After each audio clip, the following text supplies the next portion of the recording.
아침에 나로 주의 인자한 말씀을 듣게 하소서. 성도 여러분 안녕하세요. 토요일입니다. 오늘도 하나님의 사랑이 여러분들의 삶의 자리에 가득하기를 간절히 소망합니다. 말씀 한 국 봅니다. 민수기 23장 27절부터 24장 9절까지의 말씀을 봉독해 드립니다. 발락이 발람에게 또 이르되 오라, 내가 너를 다른 곳으로 인도하리니 내가 거기서 나를 위하여 그들을 저주하기를 하나님이 혹시 기뻐하시리라 하고, 발락이 발람을 인도하여 광야가 내려다 보이는 부월산 꼭대기에 이르니 발람이 발락에게 이르되 나를 위하여 여기 7제단을 쌓고 거기 수송아지 7마리와 순양 7마리를 준비하소서. 발락이 발람의 말대로 행하여 각 제단에 수송아지와 순양을 드리니라. 발람이 자기가 이스라엘을 축복하는 것을 여호와께서 선히 여기심을 보고 전과 같이 점수를 쓰지 아니하고 그의 낯을 광야로 향하여 눈을 들어 이스라엘이 그 지파대로 천막친 것을 보는데, 그때 하나님의 영이 그 위에 임하신지라. 그가 예언을 전하여 말하되, 부올의 아들 발람이 말하며 눈을 감았던 자가 말하며 하나님의 말씀을 듣는 자, 전능자의 환상을 보는 자, 엎드려서 눈을 뜬 자가 말하기를 야곱이여 내 장막들이, 이스라엘이여 내 거처들이 어찌 그리 아름다운고, 그 벌어짐이 골짜기 같고 강가의 동산 같으며 여호와께서 심으신 침향목들 같고 물가의 백향목들 같도다. 그 물통에는 물이 넘치겠고 그 씨는 많은 물가에 있으리로다. 그의 왕이 아각보다 높으니 그의 나라가 흥왕하리로다. 하나님이 그를 애굽에서 인도하여 내셨으니 그 힘이 들소와 같도다. 그의 적국을 삼키고 그들의 뼈를 꺾으며 화살로 쏘아 꿰뚫으리로다. 꿇어 앉고 누움이 수사자와 같고 암사자와도 같으니 일으킬 자 누구냐? 너를 축복하는 자마다 복을 받을 것이요 너를 저주하는 자마다 저주를 받을지로다. 아멘. 오늘 본문에는 모압 왕 발락이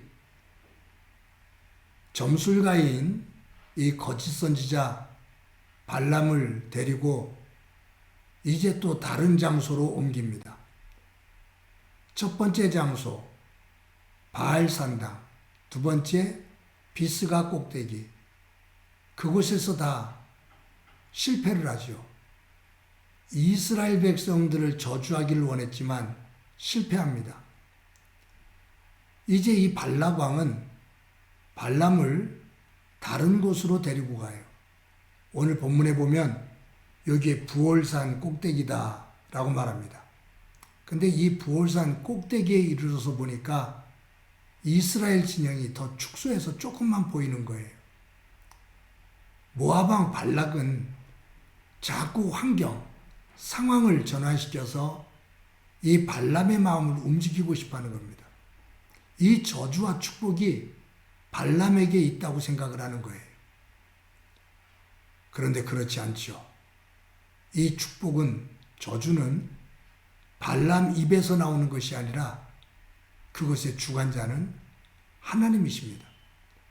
근데 이 모압 왕 발락이 이스라엘을 저주하기 위해서 애를 쓰면 애를 쓸수록 하나님은 이 발람을 통해서 더 큰 축복을 해주십니다.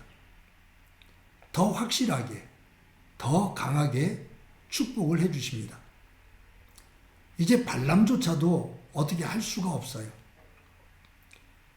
여러분, 우리가 나중에 보겠습니다만 25장 또 31장으로 가면 이 발람으로 인해서 이스라엘에 연병이 듭니다. 그 이유는 발람이 이스라엘을 저주하고 싶지만 하나님께서 막으시잖아요. 그래서 이스라엘을 축복할 수밖에 없어요. 근데 나중에 이 모압 왕 발락에게 발람이 하는 말이 뭐냐면 이스라엘 스스로가 죄를 짓고 무너지도록 만들면 되지 않느냐. 하나님이 저주를 하지 아니하시고 축복을 하시는데 이스라엘 백성들 스스로가 죄를 짓고 무너지도록 하면 된다. 그 방법이 뭡니까? 라고 물을 때 이 발람은 모압 여인들을 통해서 이스라엘 남성들을 유혹하게 하고 성적으로 문란해지도록 하는 거예요. 그래서 하나님 앞에 죄를 짓게 하죠. 그로 인해 진노를 받게 되는 그러한 과정이 나오거든요. 그런 것을 봤을 때 발람은 자의적으로 진심으로 축복한 것이 아니라 하나님께서 그렇게 하시니 어쩔 수 없이 하는 거예요. 소극적이죠. 그러다가 결국은 사달이 나고 맙니다. 우리들이 삶을 살면서 특히 믿음의 생활을 하면서 우리가 해야 될 것과 하지 말아야 될 것이 있습니다. 이것이 율법의 내용이죠. 해야 될 것과 하지 말아야 될 것. 우리들은 항상 하지 말아야 될 것, 그 소극적인 것을 중심으로 믿음 생활할 때가 있어요. 아니요, 더 적극적으로 하지 말아야 될 것을 당연히 하지 않으면서 해야 될 것을 더 적극적으로 행하는 그 믿음이 되어질 때 진정한 복의 사람이 됩니다.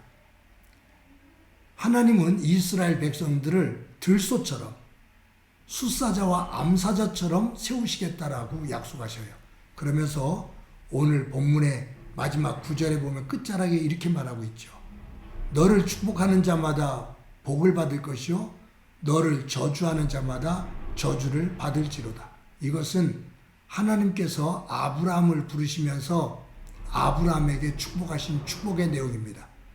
너를 저주하는 자를 저주할 것이고 네가 축복하는 자를 축복하게 될 것이다. 사랑하는 성도 여러분, 하나님께서 우리를 하나님의 자녀로 세우시며 우리를 들소처럼 힘있게 그리고 암사자와 숫사자처럼 어느 누구도 우리에게 함부로 할 수 없는 강한 하나님의 백성으로 세우시겠다고 약속하고 계십니다. 우리가 하나님 안에서 적극적인 믿음을 가지고 승리하는 가운데 하나님께 영광이 되어지기를 간절히 소망합니다. 한번 기도합니다. 하나님 감사합니다. 오늘도 하나님께서 은혜를 주셔서 또 하루를 살아가게 됩니다.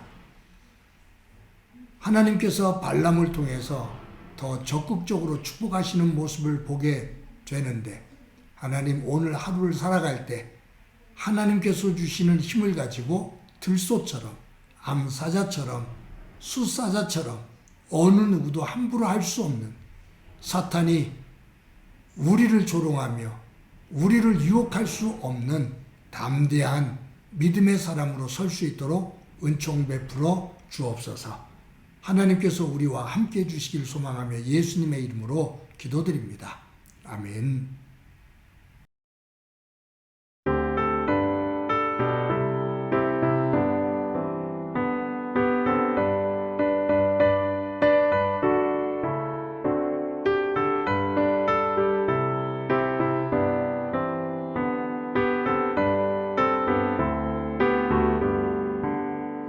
변찮는 주님의 사랑과 거룩한 보혈의 공로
주를